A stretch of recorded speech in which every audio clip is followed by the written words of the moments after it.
prohibición del comercio de marfil frenaron lo que parecía una carrera hacia la extinción.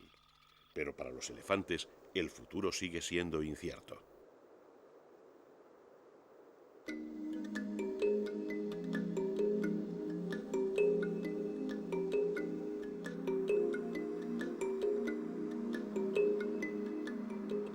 Uno de los mejores parques africanos para la observación y el estudio de los elefantes es Amboseli, en el sur de Kenia. El parque se creó en 1974, aunque ya era reserva de caza desde 1899, cuando se anexionó a los territorios de la reserva de Ukamba.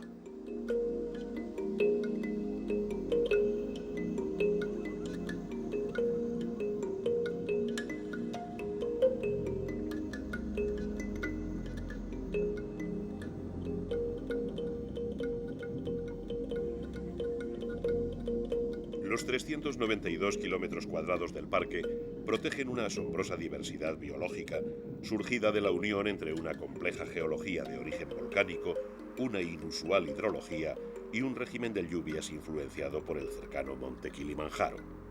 El resultado es la variedad de hábitats y de especies animales que encierra Amboseli. Hay llanuras abiertas, territorios herbáceos y de matorrales, bosques de acacias, arbustos y extensiones pantanosas. Y todas llevan sus animales asociados.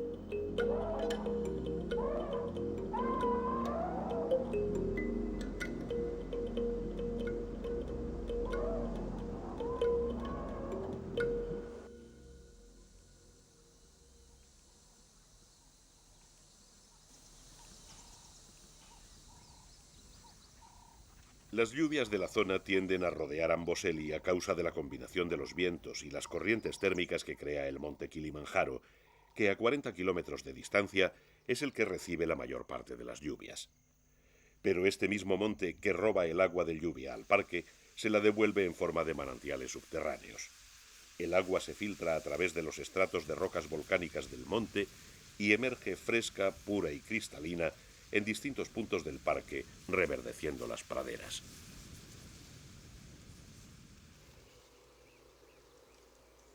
En Amboseli, la época de las lluvias, entre marzo y mayo, es corta y en ocasiones no se presenta. El parque apenas recibe 350 milímetros de lluvia al año, por lo que durante la estación seca se convierte en un paisaje tórrido que sobrevive únicamente gracias a las aguas subterráneas.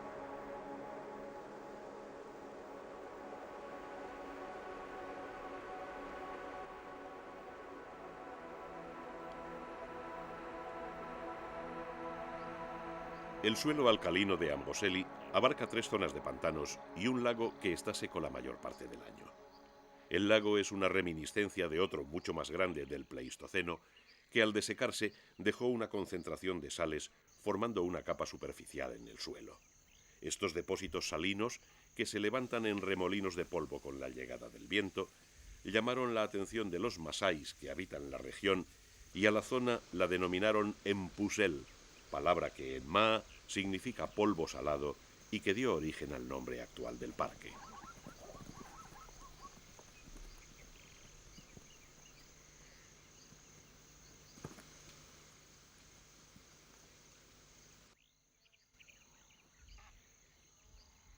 Pese a la aridez de la zona, el parque cuenta con un número de especies muy elevado.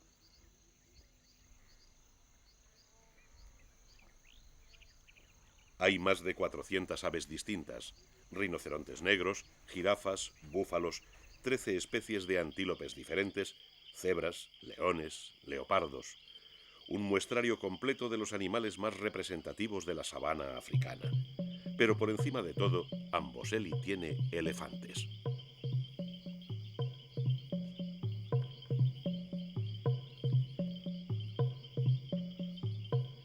Después de las lluvias, cuando el agua aflora en el parque y Amboseli reverdece, es la época de la abundancia para las manadas de elefantes.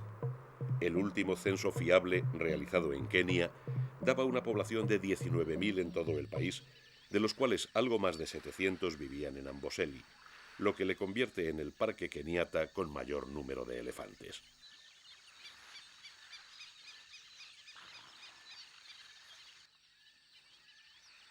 Mantenerse frescos es uno de los objetivos prioritarios para los elefantes.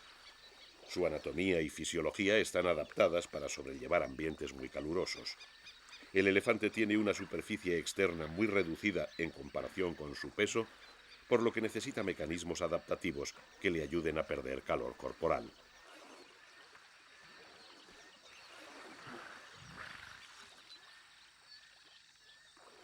Las orejas son uno de ellos. Son grandes, estrechas y muy vascularizadas, y los elefantes las mueven de forma constante, con lo que enfrían la sangre y actúan como termorreguladores.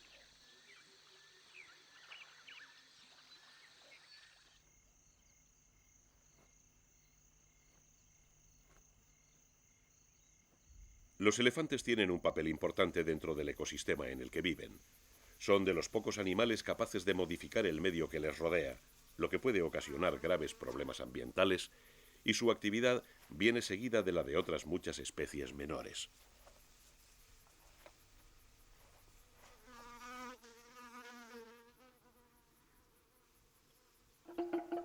En la sabana está a punto de haber una disputa. Un escarabajo pelotero ha estado trabajando con el estiércol de un elefante hasta conseguir una esfera fácil de transportar.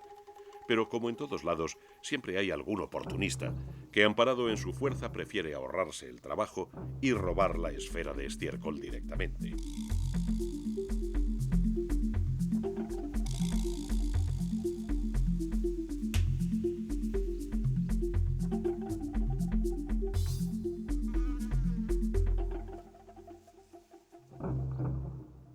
Los escarabajos peloteros, que se alimentan de estiércol, excavan una galería bajo la esfera que han elaborado o robado y transportan a su interior parte de los excrementos para depositar en ellos sus huevos. Generalmente entierran mucho más estiércol del que pueden llegar a comer, con lo que realizan un servicio muy útil al removerlo y enterrarlo, porque favorecen la vuelta de nitratos al suelo. De esta manera, elefantes y escarabajos resultan beneficiosos para su hábitat.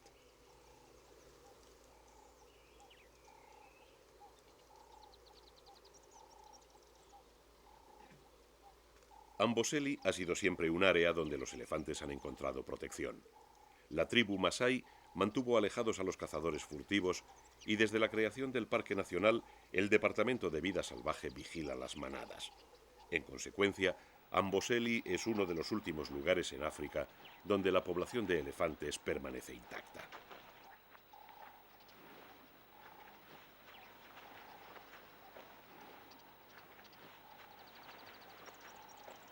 Las familias tienen miembros de todas las edades, desde recién nacidos a matriarcas de más de 60 años. Y lo que es más raro aún hoy en día, hay también gran número de machos adultos de 40 o 50 años de edad, mientras que en el resto de África pocos son los machos que pasan de 25 años, porque al portar colmillos más grandes son los primeros que buscan los furtivos.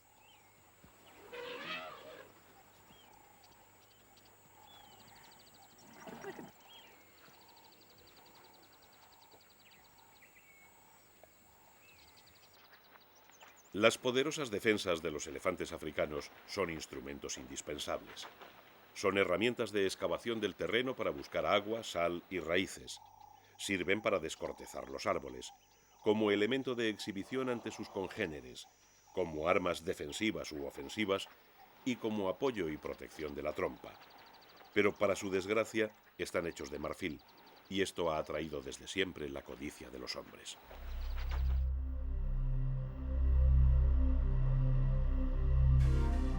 Hace alrededor de 100 años, colmillos como este, de más de 3 metros y hasta 102 kilos de peso, podían encontrarse en los elefantes salvajes del este africano. El tráfico de marfil había existido desde tiempos históricos, pero la llegada de nuevas armas más modernas y mortíferas hizo caer en picado las poblaciones de elefantes. En 1980 apenas quedaban 1 millón en todo el continente, y desde entonces los cazadores furtivos han matado la mitad. En 1988 se perdían en Kenia una media de 3 elefantes al día por caza furtiva. En respuesta a la alarmante situación, el 16 de octubre de 1989 se prohibió el comercio internacional de marfil.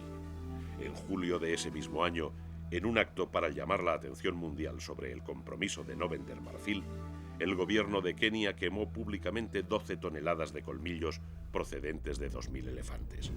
Una hoguera de $3 millones que encendió la conciencia de medio mundo.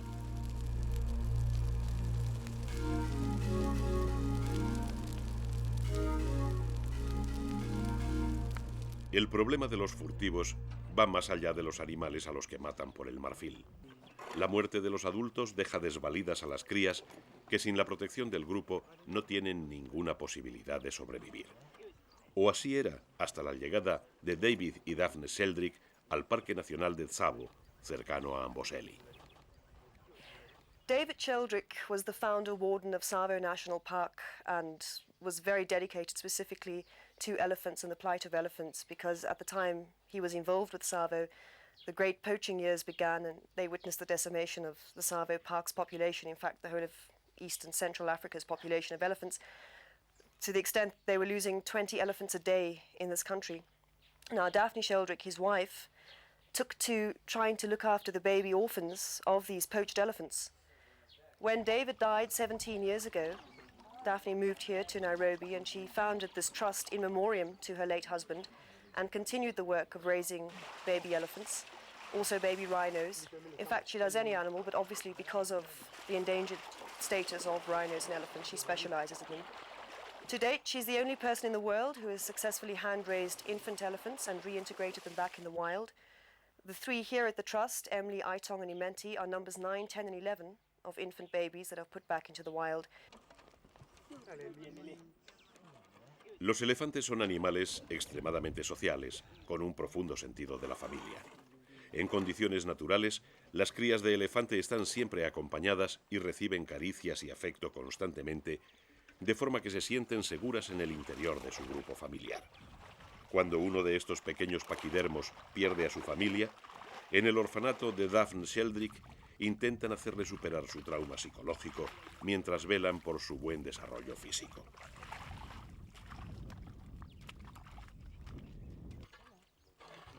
Las crías solo crecen y se desarrollan si se sienten tranquilas y felices. Necesitan estar siempre acompañadas, aunque no deben establecer lazos demasiado estrechos con una persona en concreto para evitar posibles traumas con su ausencia. En el orfanato, varios cuidadores se alternan constantemente y todos llevan el mismo uniforme, una bata y pantalones blancos fácilmente identificables para que los elefantitos lo asocien como un distintivo familiar.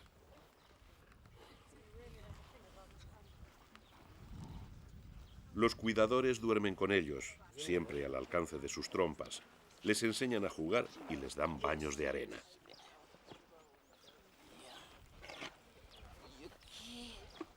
Durante las primeras 6 semanas de vida, los bebés elefante pueden sufrir quemaduras solares, especialmente en las orejas, donde tienen la piel muy fina, y una buena capa de barro y arena les ayuda a protegerse.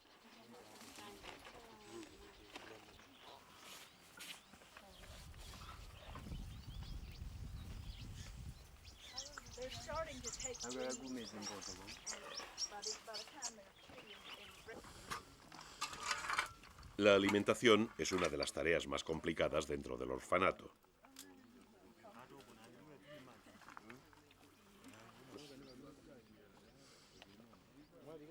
Durante los 3 primeros meses de vida, los huérfanos deben tomar el biberón siempre que lo soliciten, tanto de noche como de día. Sus estómagos no toleran la grasa de la leche de vaca y toda la grasa debe ser de origen vegetal, por lo que se les da aceite de coco, lo más parecido a la leche de elefanta.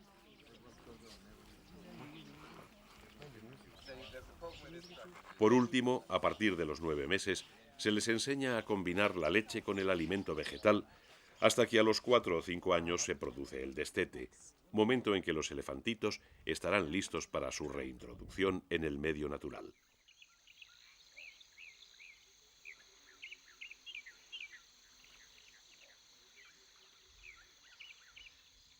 La abundancia de animales en el área de Amboseli se debe en parte a la presencia de poblados masái en los alrededores.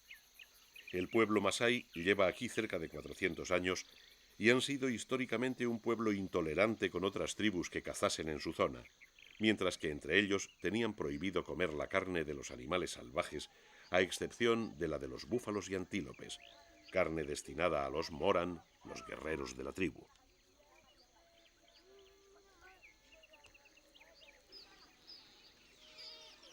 En 1977, 3 años después de la creación del Parque Nacional, el gobierno desplazó los poblados masái que había dentro del área protegida y los realojó en su periferia.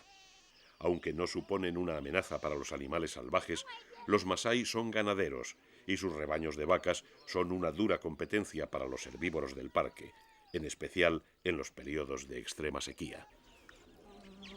Una vieja leyenda masái dice: en el comienzo Dios creó a los masái y luego creó al ganado para que viviera con ellos. Todo el ganado del mundo es pues de los masái por derecho divino. Como refleja la leyenda, el ganado es el eje principal en la vida y la tradición del pueblo masái. Sus casas están hechas del estiércol de sus vacas, su trabajo diario gira en torno a las reses y su alimentación se basa en la sangre y la leche de estos animales.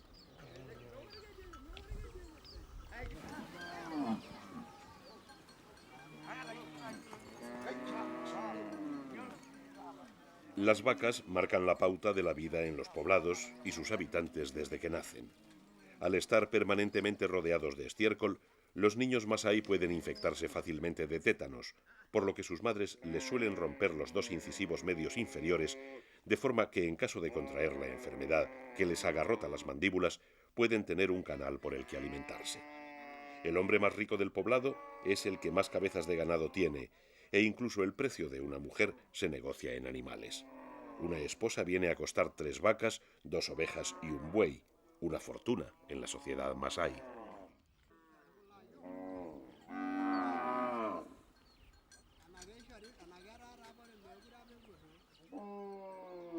Las leyes y tradiciones masái son complejas y se siguen estrictamente por todos los miembros de la tribu. Generalmente los masái no comen carne. Las proteínas las obtienen de una mezcla de sangre y leche, que es su alimento más frecuente, al que complementan con raíces, bayas, miel y otros productos silvestres. Pero en ocasiones importantes, cuando hay algo especial que celebrar o alguna ceremonia trascendente, se elige una vaca y se la sacrifica.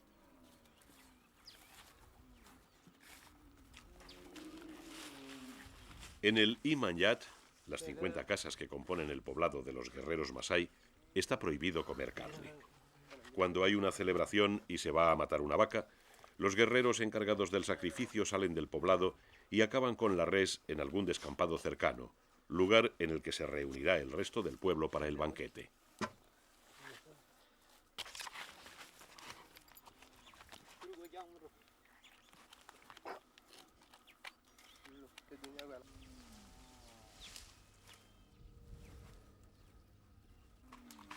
Los guerreros, o moran, son los encargados de defender al resto de la comunidad y por lo tanto necesitan con más frecuencia la carne en su dieta. Cuando se mata una vaca, no se desperdicia absolutamente nada. Son ocasiones tan poco frecuentes que se aprovecha hasta el mínimo bocado, y los guerreros, encargados del sacrificio y el despiece, tienen prioridad para hacerse con los mejores bocados y ya durante el proceso se dan un festín de sangre.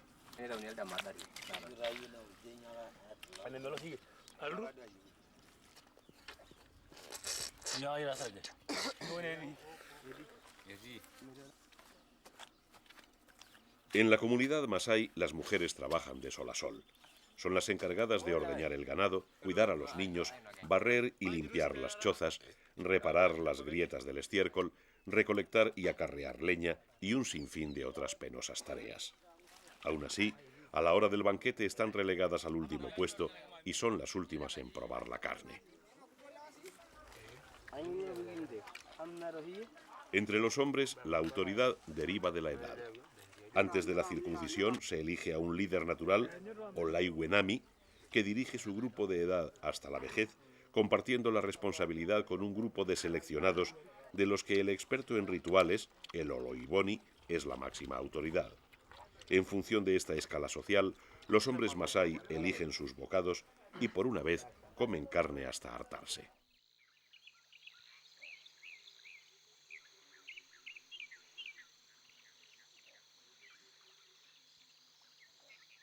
Amboseli es un ecosistema en delicado equilibrio.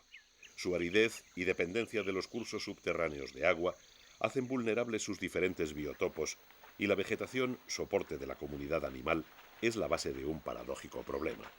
Porque, como sucede en otros parques africanos, el incremento de la población de elefantes pone en peligro la continuidad y el renuevo de la cubierta vegetal.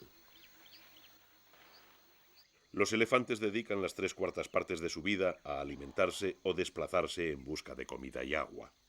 Su dieta es exclusivamente herbívora. En un día, la mayoría de los elefantes consumen entre 75 y 150 kilos de vegetación y entre 80 y 160 litros de agua. Pero los machos adultos pueden duplicar estas cifras. Con una tasa de crecimiento anual del 5%, la población de elefantes se duplica en 15 años, y en los parques en los que se les protege surge la cuestión de qué hacer con ellos para que no excedan el número que puede aguantar la cobertura vegetal del ecosistema.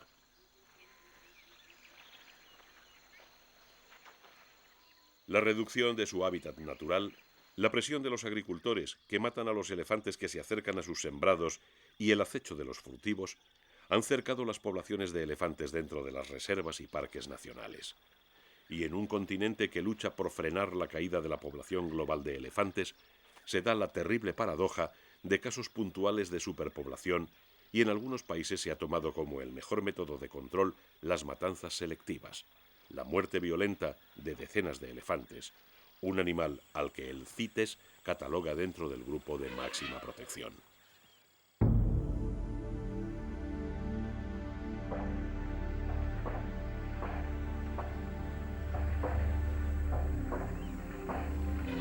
Familias enteras de elefantes son abatidas con este método. No se puede dejar animales con vida porque al estar tan fuertemente ligados a su grupo, la angustia de perder a sus parientes cercanos les haría peligrosos para los hombres.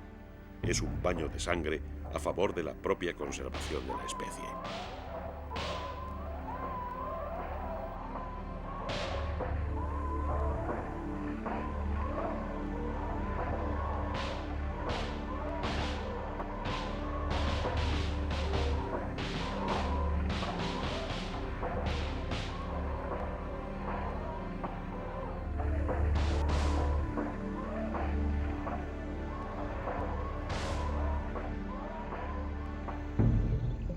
Son muchos los expertos que han levantado su voz en contra de este terrible pero eficaz método.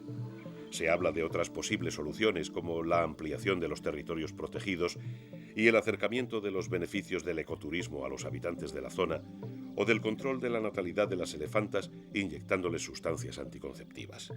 Incluso hay quien aboga por la no intervención que llevaría a un equilibrio natural de las poblaciones. En Amboseli, el dilema de los elefantes acecha a los responsables del parque. Los elefantes aumentan su número y aún no se ha llegado al acuerdo sobre el método de control. Pero sería triste pensar que el hombre, capaz de los mayores avances científicos e intelectuales y responsable de la situación que viven los elefantes en África, no tuviera otra salida que la bárbara matanza de unos seres tan maravillosos.